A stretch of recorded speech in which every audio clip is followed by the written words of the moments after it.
Three. Welcome back to Noon with Natalie. My name is Natalie Mayad. I own Master Your Authentic Voice. I'm a speaking and presentation skills coach, but more importantly, today I have a special guest. Her name is Monica Sourour, and she is Monica from Monica, a Money Budget Coach. Now, a little bit about Monica before we get started. She's a Leo, very important to know. Her birthday's in August, so if you're looking for somebody to send a gift, she and I both worked on cruise ships, not together. She was with the Disney and Costa Line while I was with Royal Caribbean. She fell in love with money by spending a lot of it when she traveled. But by the time she got married, had a whole lot of debt, and she had to get rid of that. So she started digging and seeing how she could do that. And within 32 months, she had become debt free. And I can't wait to find out more about that. So Monica, welcome to Noon with Natalie. Thank you so much, Natalie, for having me. I'm quite excited. Okay, so we worked on cruise ships. We had great lives, wouldn't you agree? Too great, actually. It was hard to come home. It was very hard to come home. So I know for myself, transitioning from ship life to land life, it's a conversation we used to have on ships all the time. What are you going to do? What would you do? What kind of job would you find? I struggled finding my spot, my place. What did you do? How did you transition? I actually thought it would have been a lot easier because I was a hotel director after so many years. I came on land and applied at hotels, and I was told that since I had no land experience, I would have had to start as a secretary. But I started as a secretary at the Holiday Inn in Point Claire. And talking about money, I used to get paid $10, $12 an hour, came home to my mom and said, "Mom, how do people with families survive? I can't make it. I'm living at home. Like I'm going to be in debt."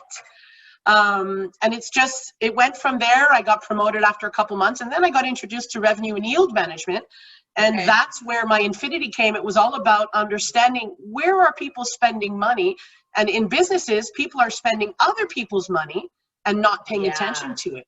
And that was the big thing. It's not my money. So I could spend, they have money. They drive this, they drive that. I'm like, but that's not what it is. So I said, I really want to hone into that. I learned what I could, and then I got promoted to revenue and deal director. And then I actually went to Laval, and I went and worked for the big boys in Laval. And I was the first revenue and yield director in Laval for the Sheraton, Chateau Vaudreuil, and the Hilton in Laval. Oh, wow. Okay. So what are some of the things, I guess, where, you've obviously left corporate world now. What are some of your takeaways from those experiences? I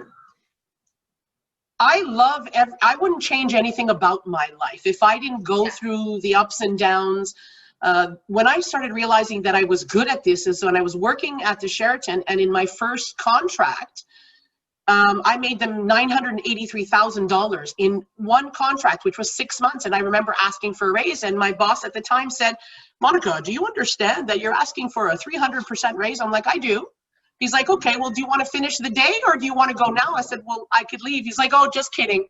So they gave me the raise, and they realized what the potential was for them. And I didn't even change much. People, when they think about budgeting, they think, "Oh my God, it's a huge change." So the takeaway was, every experience I had in the corporate world served its purpose. I wouldn't be who I am or what I believe in if I didn't go through this, meet the people I met, cried, had bad times, had good times, but all of it was for a reason. Oh, absolutely. I know that right now I'm recognizing in my own business that my experience with kids with over 20 years, I'm applying that when I work with my clients, whether they're big kids or little kids. It all really pans out to be the same thing. So now you've launched Monica's Money and Budget Coach business. Why? Like, what is it that, why are you helping the little people?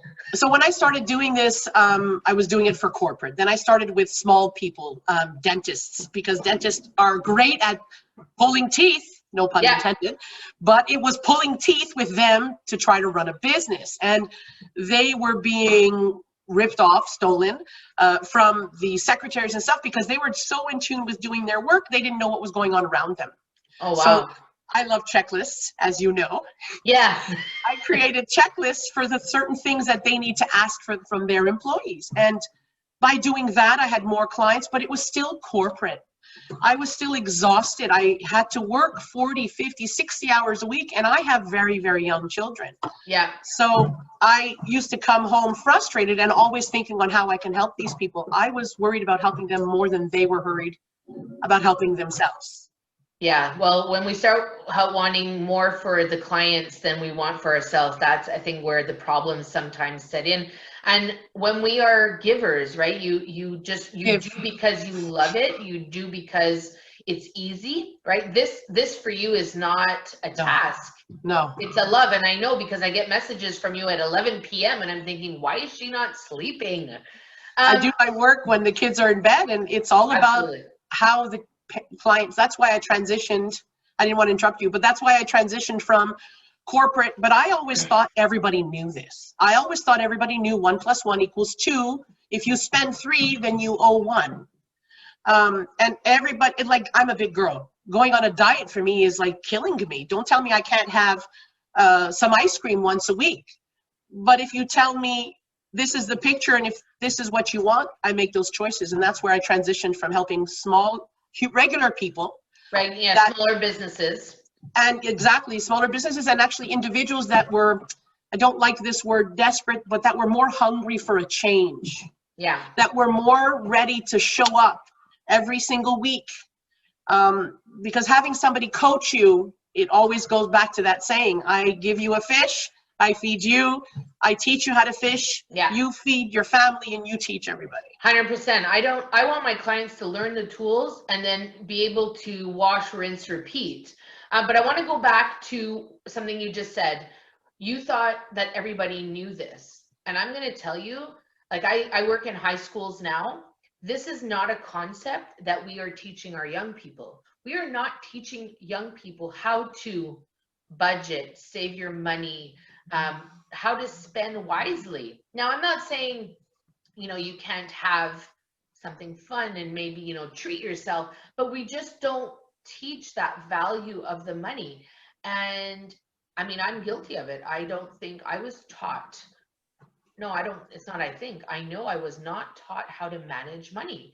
So what would be like your top 3 tips for us? Where could somebody start right now? First of all, I have to tell you, I think you have a whole other business with the checklist thing happening. Yes. That could be a side gig.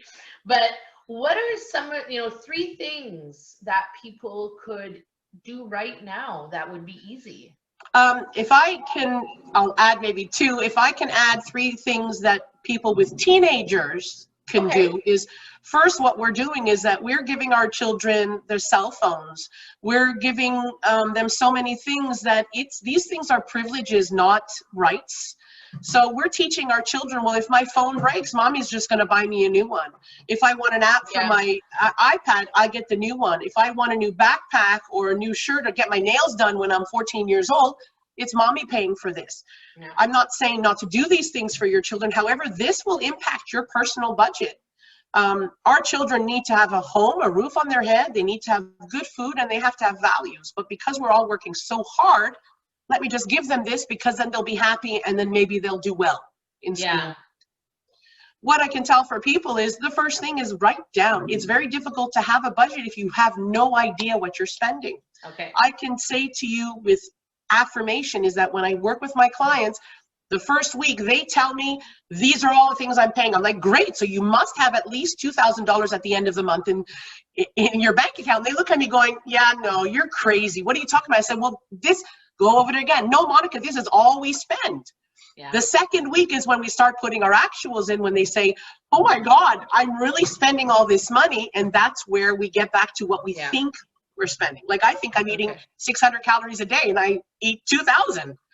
But when I write it down, I see it. So the first thing about a budget, and I don't know if you follow me on Instagram, but I'm posting budgeting for beginners with spreadsheets, and it's step-by-step things that you can do to at least help you before you decide if you want a business. So that takes me to the next question. So now everybody, as they love you, they know about you, maybe they want to budget a little bit more, they want to have a conversation with you. Where do we find you? Where can we find you? So on my Instagram page, is that what you mean? So my Instagram is Monica_budget_money.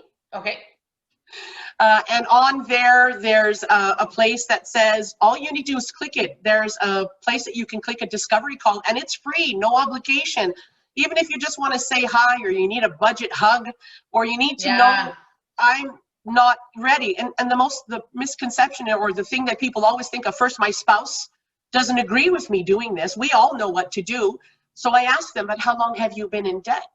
I have a client that I've worked with, it's been 6 months, and she had $32,000 of debt, and it's paid. And she says, Monica, I've been in debt all of my adult life, and she's 45. Yeah. I couldn't do this without you. I said, yes, you could. So they click on me, they get a discovery call, and if they find it's something that's interesting for them and I can help them, well, where am I going to get that money to pay for you? I'm in debt. Within the first couple of weeks, my whole sessions are already paid with the savings of the interest. Even the fact of just going through your bank account or your credit card and double checking every transaction to make sure it's a real transaction. So you're on Instagram, and if I'm not mistaken, you're on Facebook as well. I am, and my web page is coming. It's www.monicamoney.com. It will be up and running at the end of the month. Awesome, that's great. So what is your last piece of advice? A short piece. Call me. Call me, yeah. I love the boldness. I love the boldness. Listen, I love what I do. I will always go above and beyond. I am a person that empowers with positivism. The little steps are huge goals for me and for you. Even if somebody goes to McDonald's every day for their coffee, one of my clients spends $2,600 a year on coffee, and they said, there's no way, it's just $1. Yes, but even if you do that, just take a piece of paper or get a book from the dollar store and just write every time you go and take out and take a look. It's the awareness piece, right? It's about bringing awareness, and I love that. I do that with clients too when they don't realize the things that they are saying. I use the awareness piece to bring that point. So once again, Monica from Monica's Money and Budget Coach, thank you so much for being with me on Noon with Natalie. My name is Natalie. I own Master Authentic Voice. Now, if you are struggling with your presentations and this is something you need help with, I'm the person that you want to talk to. You want to visit nataliemayotte.com. We will have Monica's information right below, so make sure you click on those links and you'll be able to just have a call with her at any time. Monica, thanks again for being with me. I really appreciate it. Thank you, Natalie, and I'll be giving you a call to help me with the presentations. Sounds great. Talk to you Thanks, soon. Bye Natalie. now. Thank you. Bye-bye.